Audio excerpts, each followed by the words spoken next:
ఈరోజు egg masala curry చేస్తున్నానమాట. ఇది ఎక్కువ రోటీస్‌లోకి చాలా బావుంటుంది. కానీ రైస్‌లో తిన్నా కూడా చాలా టేస్టీగానే ఉంటుంది. ఒకసారి ఇలా ట్రై చేయండి. డెఫినెట్‌లీ తినని వాళ్ళు కూడా చాలా ఇష్టంగా తింటారు. ఎగ్స్ అంటే ఎవరికి ఇష్టం ఉండవు చెప్పండి. అండ్ ఆల్మోస్ట్ 90% పీపుల్‌కి ఇష్టపడే ఉంటారు కదా! అండ్ అందులో ఎప్పుడూ ఒకే టేస్ట్ అయితే రెగ్యులర్‌గా ఉంటుందని చెప్పేసి ఇలా ట్రై చేశాను.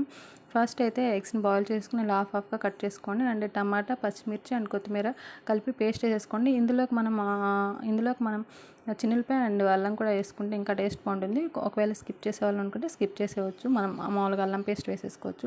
సో ఇలా ఆయిల్లో ఒకసారి ఫ్రై చేసేసేయండి. ఎగ్స్ని హాఫ్గా కట్ చేసుకున్నాక ఆ తర్వాత మనం ఆనియన్స్ని చాలా చిన్నగా కట్ చేసి అదే ఆయిల్లోకి వేసి మగ్గినాక అందులోకి ఉప్పు, కారం, పసుపు, ధనియాల పొడి, జీలకర్ర పొడి అండ్ గరం మసాలా అన్నీ వేసేసుకున్నాక మనం ఆల్రెడీ పేస్ట్ చేసి పెట్టుకున్నాం కదా, ఆ పేస్ట్ని కూడా వేసేసుకొని ఒకసారి కలుపుకొని ఇందులోకి తగినంత వాటర్ యాడ్ చేసుకోండి. ఈ వాటర్ మరుగుతున్నప్పుడు ఇందులోకి ఎగ్స్ వేయండి. అప్పుడే దానికి ఉప్పు కారాలు అన్నీ కరెక్ట్గా పడితే అండ్ టేస్ట్ అయితే చాలా బాగుంటుంది. ఒక 15 మినిట్స్ వరకు బాయిల్ చేయండి. సబ్స్క్రైబ్ చేసుకోండి, లైక్ చేయండి.